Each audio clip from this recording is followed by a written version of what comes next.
विपद को डाकी आणुछि जराजीर्ण विद्युत खुंट। गंजाम जिला बुगुड़ा ब्लॉक विभिन्न ग्राम गुड़िक टाटा पावर अधीन विद्युत खुंट गुड़िक अति दयनीय अवस्था रही। सूचना अनुसार करसिंगी ग्रामर 4टी विद्युत खुंट एभली अवस्था रही जे केउ मुहूर्त जनसाधारण प्रति विपद सृष्टि करिब ताहार ठिकाना नाही। ग्रामवासी कहवा कथा विभागीय अधिकारी को एही विषय अवगत कराइथिले मध्य कहार कौन प्रतिकार हो पारु नाही, जहा फल एही विद्युत खुंट गुड़िक जनसाधारण प्रति विपद सृष्टि करुछि। एने विभागीय जंत्री कहउछंती आम पाखरे खबर नाही।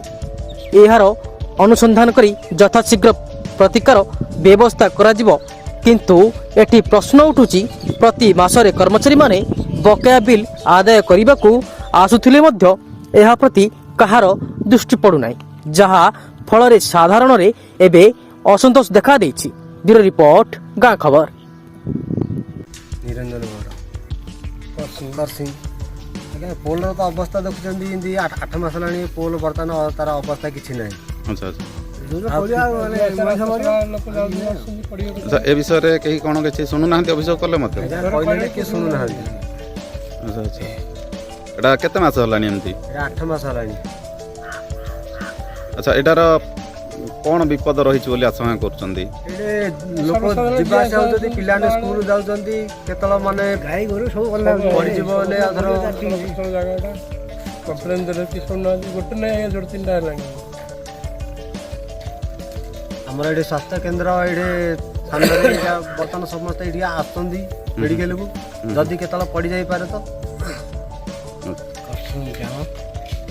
जगन्नाथ महाराणा तो होजी हमरे पोल सकासे। अच्छा अच्छा पोल हमरे वर्ष पाख गयाला जब तथे बजे आज परे कि सुनना। अच्छा अच्छा अभियोग कलानी? हां कहले तथे कि सुनिया नै केही मध्य आसु नांती देखिबा पई।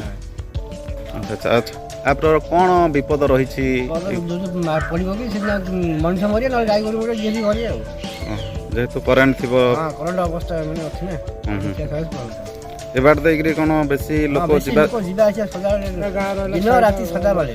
अच्छा अच्छा उपासन शर्मा स्वास्थ्य उपकेन्द्र सामने गोटे विद्युत खुंट अच्छी जो खुंट मूल की जाइए नष्ट हो वेस्ट हो तेणु प्रतिमुहूर्त रोगी यहाँ आसती एवं गाँ लोकर मानने ये लाइट फाइटर सुविधा किसी ना। तापर ये जो कौ मुहूर्त पड़ज ठीक ना तार कि लगिनी प्राय आउ कौ मुहूर्त मनीष विपद सामना हो पारे, विपद संकट हो पारे जाणी हुए कारण कि तार तल ना तलटा पूरा खाई जाइए पूरा। अच्छा ए विषय किसी आपण ऑफिस को कहलेनी से कौन खाली करू करू कहीं माने किसी तार स्टेप नौना कि कौन सी तार प्रिकसन नौना